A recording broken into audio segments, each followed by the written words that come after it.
Hi, I'm John Rhodes from Narcissisms.com, and in this video I'll discuss how narcissists split families, and as you go through this video it might remind you of someone.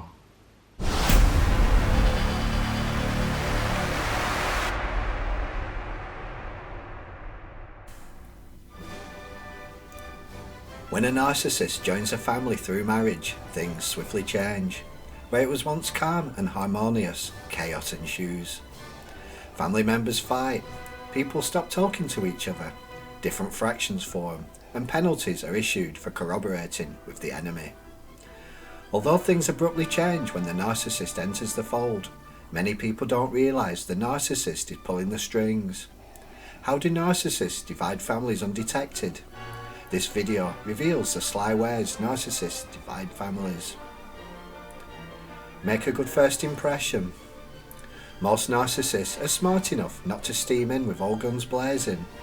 At the beginning, they're pleasant, kind, and considerate to their new family, and act like butter wouldn't melt in their mouth. The narcissist knows that they might need allies in the future, and besides which, it's too obvious if they start their shenanigans from day one. The narcissist usually discovers who's best to suck up to, and that's usually the person with the most influence, because they'll tell the others how great the narcissist is, and everyone's likely to listen. Brainwash their spouse.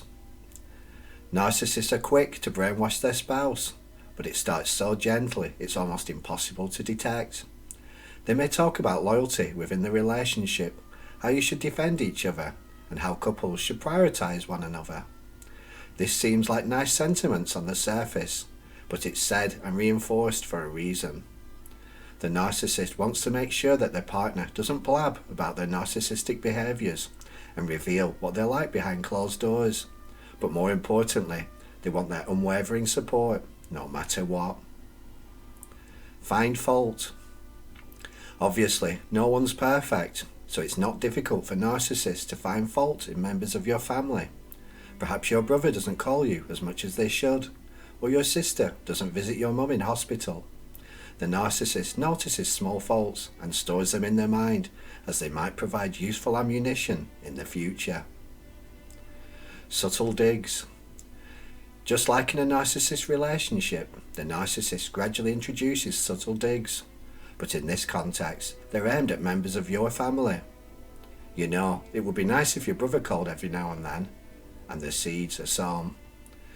The narcissist subtly paints a picture of your family as cold and uncaring, and they regularly point out their flaws in a disapproving manner.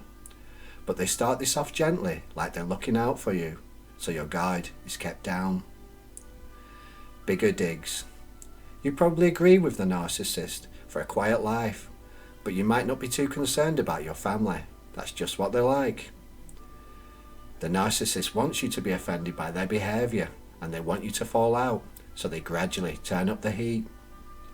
The digs about your family increase in intensity and regularity until they mention them several times a day, with increasing hostility about how they don't care about you or them.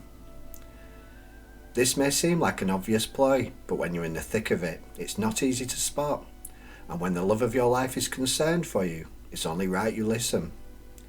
Over time, this message is drummed in, all day, every day, until it's difficult not to accept their truth, because like it or not, repetition from someone you care about does influence you. Provoke your family. Most narcissists are expert at provoking people in subtle ways. They learn their weaknesses and triggers and find ways to upset them without others noticing. For example, a family member might have issues with their weight, so the narcissist compliments them with an underhanded dig. That dress looks good for someone your size. The narcissist may poke for weeks before gaining a reaction, then throw their hands in the air, declaring, "I can't say anything right," as if the backlash came out of thin air. The narcissist manufactures arguments, and reactive abuse is their go-to. This is where they provoke someone, then complain about their reaction. This creates the impression that your family is out to get them, and they reinforce this message to you in private, allowing the narcissist to drive a wedge between you and your family. You're supposed to stick up for your partner, remember? deliberately misinterpret things said. Even though the narcissist provokes your family, they project this onto them and pick out certain things they say or do, making it seem like they're having a go at you or them. Narcissists manufacture arguments by subtly bending things that are said or done and spin them into hostile words or acts. And the clever thing is, they can keep 95% of the truth intact, but still wildly misrepresent the truth. To make matters worse, you only hear their side of the story because you don't discuss your concerns with your family because of your pact to stick together. Put words in your mouth. Narcissists also put words in your mouth. You might passively agree about their complaints about your family, anything for a quiet life.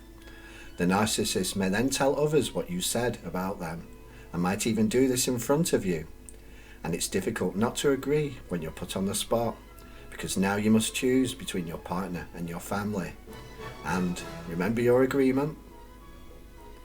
Stir trouble between family members. Narcissists may also employ a divide and conquer strategy and cause trouble between members of your family, then sit back and watch the drama unfold. They may befriend family members that are more gullible and convince them that other family members are being cruel or rude to them. They may also encourage family members to criticise other family members, then report it back with interest, or reinterpret things said or done, putting a negative spin on them.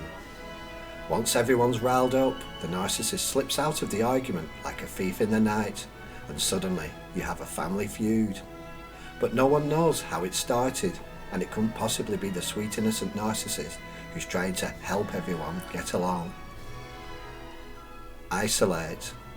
In many ways, you're already isolated from your family because you're not allowed to confide in them, and the narcissist controls the narrative of events, but they might push things further. With tension in the air, the narcissist might physically distance you from your family. They may refuse to spend time with them, and even convince you to move away from them, which is an easier sell if there's conflict and you want to get away from. Once you're away from your family, the narcissist has almost total control. They almost completely control the narrative to you, and they know you hate conflict, so you're probably hesitant to contact your own family. However, the narcissist may keep some allies in your family, as they can prove useful for keeping the feuds going. Family feuds. Most narcissists can keep a feud running, even at distance, and they have several ways of doing this. They may have some friends within your family that they can provoke to fight others. They may post things on social media that cause trouble, or convince you to do things they know will subtly upset your family. Narcissists create a complicated war zone which muddies the waters and makes it almost impossible to figure out what's going on and who's pulling the strings. Final thoughts. Narcissists want total power over their spouse, and this is difficult to achieve with meddling family in the way. So narcissists eliminate the competition by dismantling family support networks. Then you rely solely on them. Most people are unaware of how manipulative narcissists are and how skillful they are at provoking others to fight, so they often go undetected, hiding in plain sight. The narcissist may also gain control over some members of your family, which is a welcome bonus to them, because they love pulling other people's strings. But their main aim is to control their primary partner and take as much as they can for as long as they can. That's what they really want. To the narcissist, your family is just collateral damage.